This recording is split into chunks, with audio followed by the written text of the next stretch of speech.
Conservatives were never supposed to have this much power. The little boycott surrounding Bud Light was just supposed to blow over. The recovery was going to start any day now.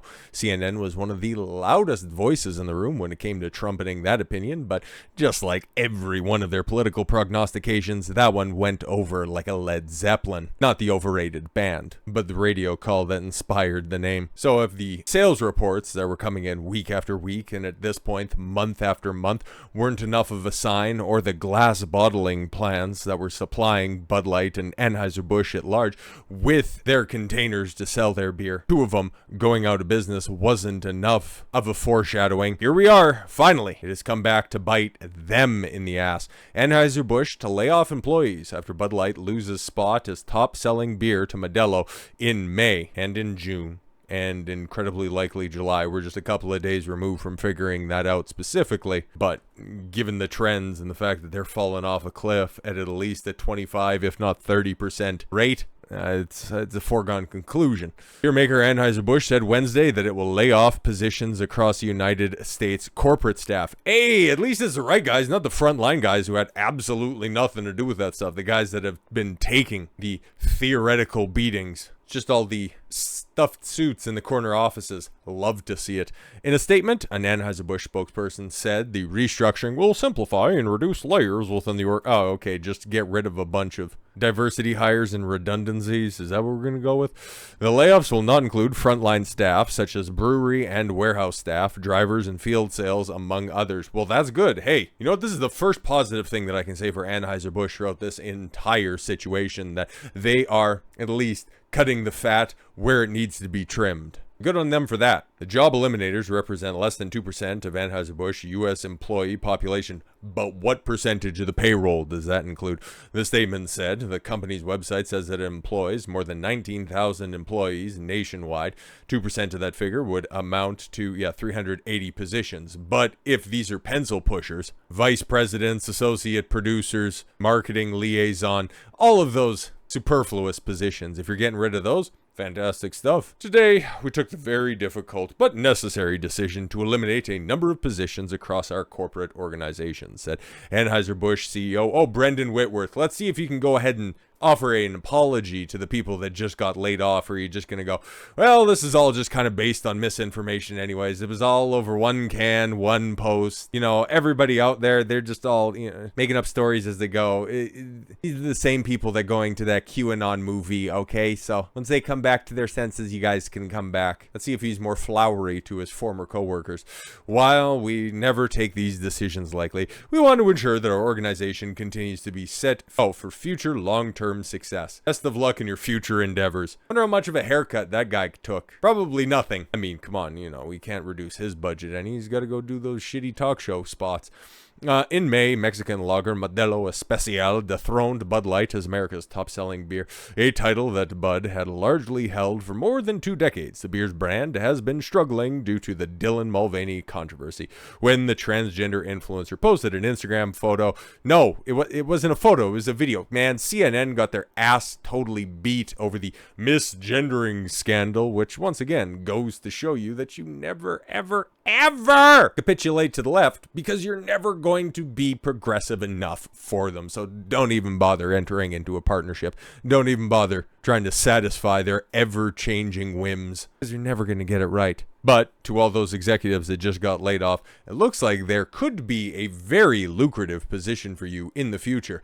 Talked about this a little bit beforehand, but Dylan Mulvaney's out there, okay? He's going to be out there on the stump, trying to book some college and university speaking gigs. You remember this Instagram story that you posted. University and college friends, I'm booking speaking opportunities for the upcoming 23-24 school year and would love to come visit. For serious inquiries, contact your agent, who is apparently, I gotta get in contact with this bitch, because holy man, she is definitely making shit happen. Mulvaney posted an advertisement to his Instagram story last weekend encouraging students to contact his booking agent with serious inquiries. University and college friends, we got all that shit. Okay, his agent Krista Spadafore. Hey, booked her a talking gig down there at Luigi's in between serving me spaghetti and meatballs and don't forget the cannoli, babe. Where the fuck's the ziti? Confirmed to the New Guardian that Mulvaney's honorarium is $40,000. This motherfucker who killed a brand has the audacity, has the ability to ask for $40,000 for a speaking gig? What the fuck, man? Yo, man, I'm like a 12-time YouTube strike survivor, okay? I can get a chest full of really fake-ass fucking medals. Does that make me a little bit more marketable for speaking engagements at a bunch of bunk universities? Holy fuck, man. Nearly twice as much as it was just a few months ago when he delivered a one-off speech at the University of Pittsburgh for $26,000. Help me. I'm so oppressed. I can't leave my house unless I want to go on to vacation and go down to Peru for a little while. And then, I actually got to make it back to a red carpet event in Los Angeles. But I'm still very scared, guys, because of all of those death threats and all of those mean things that they're saying to me online. But if you're also online and you want to book me for a speaking gig, you got to go through my agent first and we got to work out a deal, okay? But what the fuck, man? Okay, so yeah, the CIA speakers page, okay? Good, it does get blown up. Fantastic stuff. Here's what you can inquire Dylan to speak on, the different topics, okay? Trans actress and content creator, which you can hire for $40,000. What the fuck? Okay. Inquire below on topics such as college and university. Don't know if Dylan has a degree or not. Actress, digital influencers, comedians. Yeah, no. I'm sure all of the folks that Anheuser Busch just laid off probably thought that this was one hell of a fucking joke. The big gay advocacy, diversity, or equity and inclusion, or, diversity, inclusion, equity. What also happens to the companies that end up partnering with Dylan? Women's empowerment. Bruh, social media, and humor. Gotta have a good sense of humor in these types of situations. In the time since his Pittsburgh event, Mulvaney sponsorship deal. Words are hard. See, I can hire Dylan speech therapy, but stay away from putting things in my mouth. Well, I know you've had surgeries, but not all the surgeries. But yes, the sponsorship deal with Bud Light single-handedly destroyed the formerly iconic brand's image. Yeah, exactly. But it was already a brand that was in decline, says somebody who missed the current wave of firings, but it was like the pre-quakes before the giant earthquake that happens. Alyssa Heinerschneid getting sucked up. According to Mulvaney's booking page, he can speak on topics such as, yes, gay advocacy, and women's empowerment. Jasmine Jordan, who the fuck is this? A student who leads the Young Americans for Freedom chapter at the University of Iowa. I don't really think Dylan's gonna play as well. Mostly just looking for gigs out there, on the West or the East Coast. Not really looking to go to Iowa. Dylan's based in California. We don't need to go any further than that. Reacted to the announcement by pointing out that students interested in hosting Mulvaney will likely have no issue approving his engagements, whereas students routinely face hurdles.